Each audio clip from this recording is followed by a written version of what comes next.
As promised, this is Iceland. You'll see stupidity, some rapids, some stupidity, an eagle and some stupidity. We all met at Manchester Airport and flew off with Squeezy Jet, and the first glimpses of Iceland were whitecaps, big swells, breaking surf across the airport with a plan to head out that same day.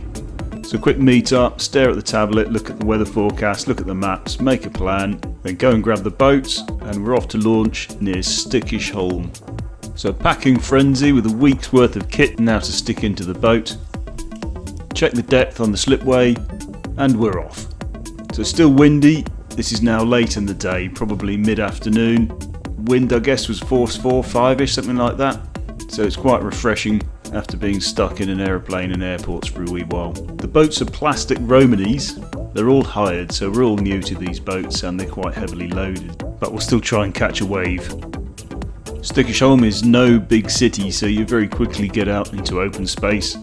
It's a little headland as you get out from the port area, away from the locals, and you're round with a little glimpse of the main town. I decided I like this house mainly for the sea views and the access to the water, and fancy church, and I guess that's the main part of the town. Once past that, we're out into the wilds of Iceland that we came here to see. So we try a little pan round. There was snow on some of those mountains which looked amazing, but it was a short window of opportunity as the clouds cleared to grab it. Signs there of the storms, the rain, all going on around us. Next up we find ourselves with some hail. This is why they call it Iceland. Which was wonderful. I wished at that point I hadn't put my pogies away, but I had, so I had cold hands. Tucked in close to the island just to get a bit of shelter from the wind, and we're off again. We stumbled across a wreck which apparently is hot property in Iceland as there is not much wood with the big forests. Still, that's enough classroom talk, so we're moving on again. We find dozens of little islands. The weather's constantly changing. We go from rain to hail, the sun was out, it's windy as heck, then the wind stops. Quite remarkable how quickly and how much it can change.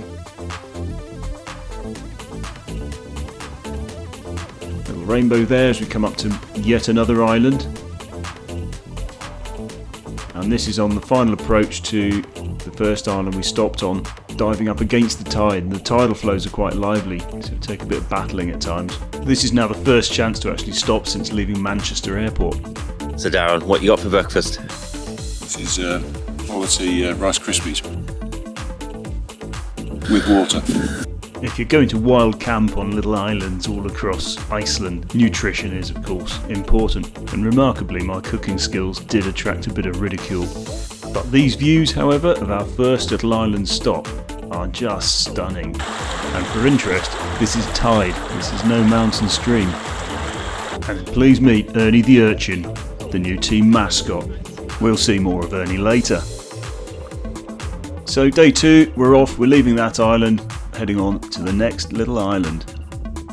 So the views just keep getting better, more and more open water. Another pan, you're going to see more of those, it's hard not to, the scenery is just breathtaking in all angles. Here comes Marie, and another pan, more scenery, and the rest of the crowd.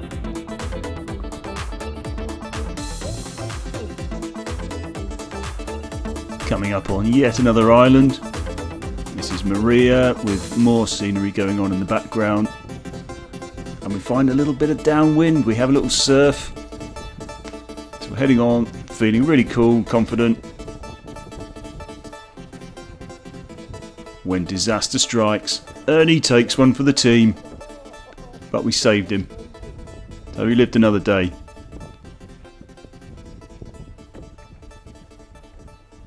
And with no further ado managed to get him back in his little Ernie carrying device. So with Ernie safe and sound, we're making progress past more islands, more crossings, trying some gaps, getting in amongst the rocks a little bit. So as we clock up the miles, there are loads of these little gaps. It's really difficult to actually condense the entire week down into a 15-minute video. But this is what we got. This is Ian Wilson and Maria again, not to be confused with Marie in the blue kayak. Heading into more of this scenery. We come across this little house, I guess someone's summer house. You can imagine this place being used in the summer. Bit of sailing, bit of kayaking, certainly some fishing going on. There's the gear still there, and no trouble with the neighbours. Marie coming by just to make sure Ernie's still there. He's still happy. So one of these little crossings, find a little whirlpool. We talked about the tides, they were quite strong, sometimes up to 5-6 knots perhaps. More gaps because you can, leading into some juvenile behaviour. The logical thing to do when you have seaweed is to throw it in someone's face. Why wouldn't you, of course? So you see in there getting ambushed. And Maria here, collateral damage, got shoved into the rocks. I'm sure she's thinking, what a bunch of idiots am I stuck with here for the week. But no, seemed to take it all on the nose. Apart from Ian, of course, give me a splash in the face. And here's our first eagle. Amazing to watch, really difficult to catch on camera. Especially while you're drifting with the wind and tide. We saw several, missed most of them. This was the only one I really caught in a viewable form. It's no BBC or National Geographic footage. This brings us conveniently to our second island stop. We were wild camping on Oxney. So this is a pan around from the top. I've turned the audio way down because it was blowing a hooligan when we got there. And the following day was actually forecast to blow a much bigger hooligan. So we actually ended up stuck here for more than the one night. We stayed for 2 nights, which was longer than planned. There's a small church, an abandoned house, and due to the forecast wind we actually tied the kayaks down so we kept them.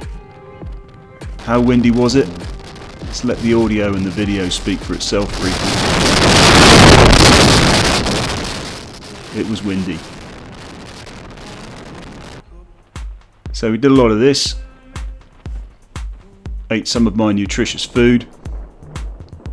Soon the weather cleared up. We got ourselves some rainbows, some calmer skies, and things started to improve. With a little campfire, letting us get back on our way again. So another packing frenzy, and we're off into a far calmer sea with a little bit of mist, so a completely different feeling. Chance to play David Attenborough and get some jellyfish spotting in. And we're back hopping between islands. So a lot of the leg from here was actually returning towards Stykkishólmur. There weren't many maps to go around, but this was one of them. Quick preview, I won't go into it, it's a map, there's lots of islands. Very cool, feel free to have a look on Google Maps, etc. A lot of the return leg was tidal crossings, a lot of ferry gliding going on, though interrupted with one of these little tide races. So heading between the islands, the tides whistling through the gap gave us the chance to have a little play, find some turbulent waters on an otherwise flat, calm day. So you can look at the speed. These two are coming through the gap behind my shoulder. Then we took it in turns to just go in, have a little play, try and surf some of the standing waves, though they weren't huge. And this is what it looked like. Splish splash. You catch them a little bit. It's well worth a go.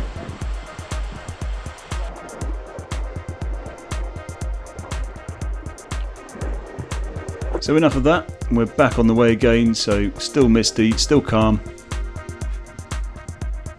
Here's one of those crossings, bit of ferry gliding. We're aiming for the end of that cliff, the right hand end of it, so you can see the offset, and as we come closer you can still see that offset. The cliff still looks though it's on the left, but we're actually heading straight at it. We were calling this the Mammoth. Maybe it's just us, but we're happy with that name. So moving back towards Stykkishólmur now. A quick flyby across the whole team.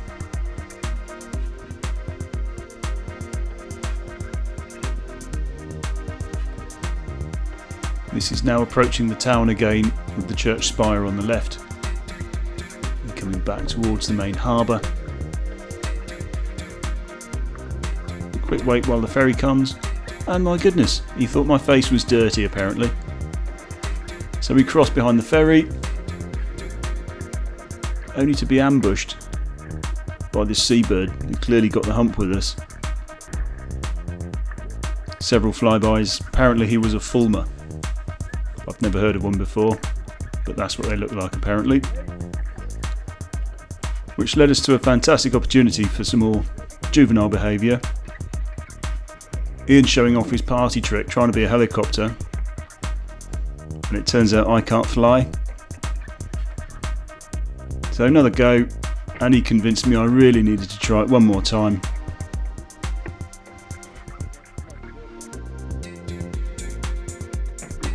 Great. And he shoves it back, leaving me up the creek without a paddle. Cheers. So revenge has to be try and send him into the wall.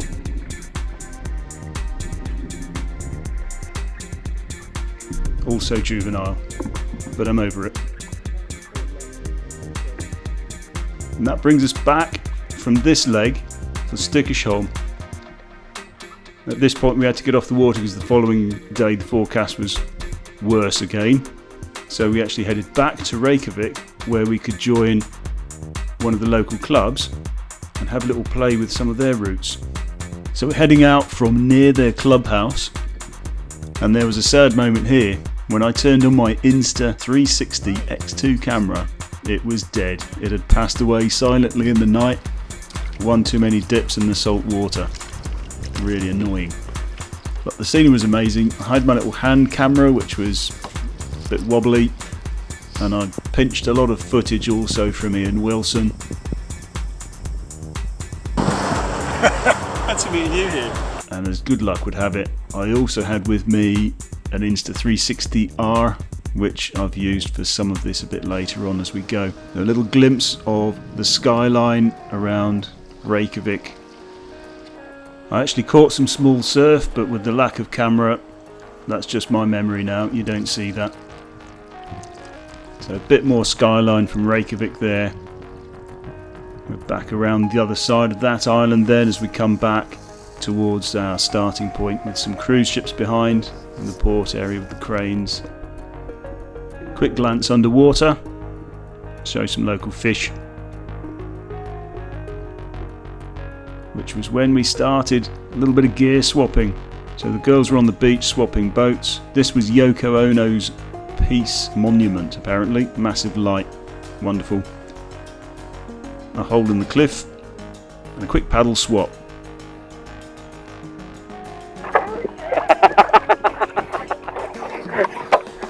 You don't trust me, do you? I can say that. Yeah, once bitten, twice shy, man. So I start off with this paddle, and it's like, mate, what is this? It's like both blades breaking off at the same time, and I'm stuck with a stick. Definitely an enormous contrast to the Canoe Sport B4 I tend to use with the Valkyrie, and the Corrivrecken Werner paddle I'd been using for this trip. So this little wave here, you can see the kayaks just behind my shoulder. Caught them by surprise a little bit. I was at the shallow end of it. But that nearly gave them a little headache. Marie took pity on me paddling with a lolly stick and let me have a go with her collect paddle. I'm not sure if it was longer or more area, but it was a bit more powerful. Certainly worked better for me. Mr. Wilson, not happy with his kayaking and helicopter flying tricks. He wants to go submarine as well. Nice and warm. Lovely. I speak too soon. He's back flying again, trying to get everyone else involved. And it turns out, fortunately, I'm not the only one that can't fly. No one else can either. So we pretty much decided it's a stupid sport and he's welcome to it. I'll have one more go, steering clear of him so you can't pitch my paddle this time.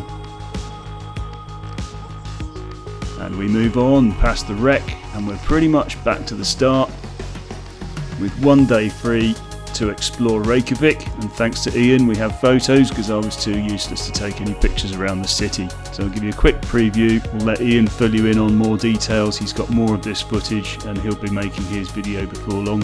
So in summary, the area around Stykkishólmur, it's lovely to look at. I would also like to get back, perhaps see the West Fjords area, see some whales. I still have loads of footage, so there's plenty more videos to come, so stay with us and bye for now.